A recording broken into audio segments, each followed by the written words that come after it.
Anti-Semitism hiding in plain sight. That's the focus of tonight's angle.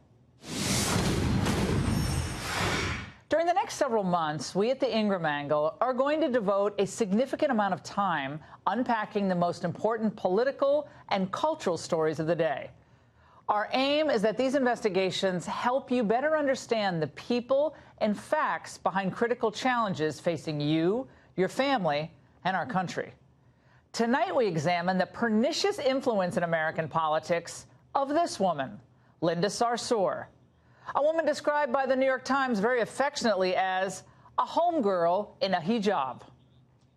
I am a Palestinian Muslim American activist born and raised in Brooklyn, and every Islamophobe's worst nightmare.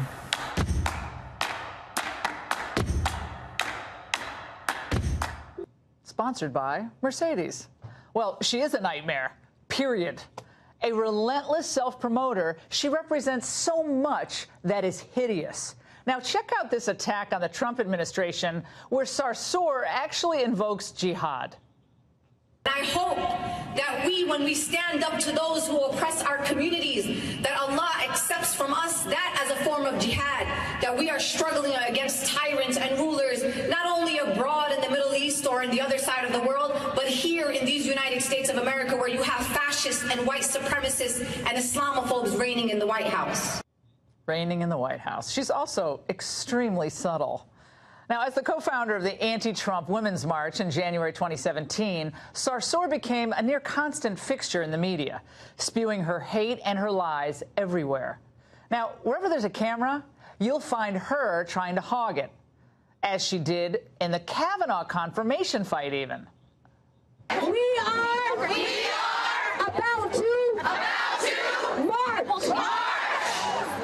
We need everyone to pay attention. And a bad chanter. She was arrested during the hearings themselves, but so were a lot of other leftist agitators. She wore it as a badge of honor. Yet Sarsour, who claims to stand for all these oppressed people all over the world and has even done some fundraising for victims of anti-Jewish violence, is really an anti-Semite herself hiding in plain sight. Sarsour and two other founders of the Women's March, Tamika Mallory and Carmen Perez, have all appeared at events sponsored by the sickeningly anti-Semitic organization, the Nation of Islam, including, by the way, one where Farrakhan himself said, "The Jews are my enemies." Now, any association whatsoever with Farrakhan is the ultimate tell regarding someone's true motives. When they talk about Farrakhan, call me a hater. You know what they do? Call me an anti-Semite. Stop it. I'm anti-termite. The Jews don't like Farrakhan, so they call me Hitler.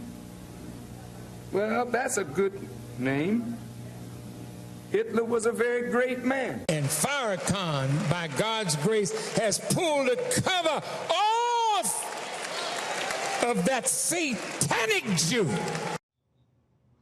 Of course, a perfunctory condemnation of anti-Semitism or other forms of bigotry was issued by Sarsour and her cohorts, but they've yet to condemn Farrakhan himself.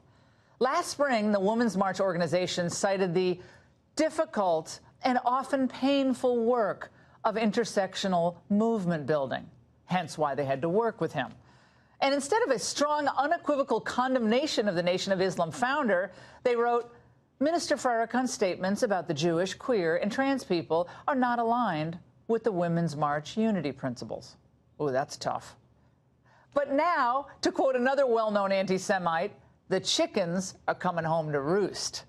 The main founder of the Women's March, Teresa Shook, wants the Sarsour, Mallory, Perez trio to step aside. Even that nasty Trump hater, Alyssa Milano, is less than charmed. She's threatening to boycott the next Women's March coming up in just a couple months unless Sarsour and company leave the organization. But my question is, what took them so long? Sarsour, of course, feigned an apology, but she's not backing down from her harsh attacks on Jews. Just a few weeks ago on Facebook, She slammed folks who masquerade as progressives but always choose their allegiance to Israel over their commitment to democracy and free speech. Now, the phrase allegiance to Israel is a favorite among the anti-Semitic set. To his credit, CNN's Jake Tapper was all over Sarsour last spring after the Women's March wished a cop killer fugitive who fled to Cuba a happy birthday. The venomous Sarsour responded with this: Jake Tapper joins the ranks of the alt-right to target me online. Aside from Tapper's Twitter takedown, media outlets, including CNN, were responsible for elevating Sarsour to cult-like status. So desperate to smash all things Trump, the left was only too happy to offer this incendiary figure a platform to organize. We're coming back out and we're announcing today to the American people to join us around the country and in Washington, D.C. on January 19, 2019. We are outraged that we are talking about and putting victims on trial and talking about Dr. Ford in the way in which she was treated at that hearing. Unreal. But today, some good news. CNN dumped contributor Mark Lamont Hill after he delivered a speech at the UN that seemed to call for wiping the state of Israel off the map. Lamont Hill's association with the network was especially ironic, given the network's new series at CNN about the rise of anti-Semitism here and abroad. Sarsour owes her public profile to a press that has gone out of its way to cover for her rather than actually cover her true motives and allegiances. They made excuses for Sarsour because she's a woman, she's Muslim, and she's a harsh critic of the president. Now they're paying the price with further erosion in their own credibility. And that's the angle.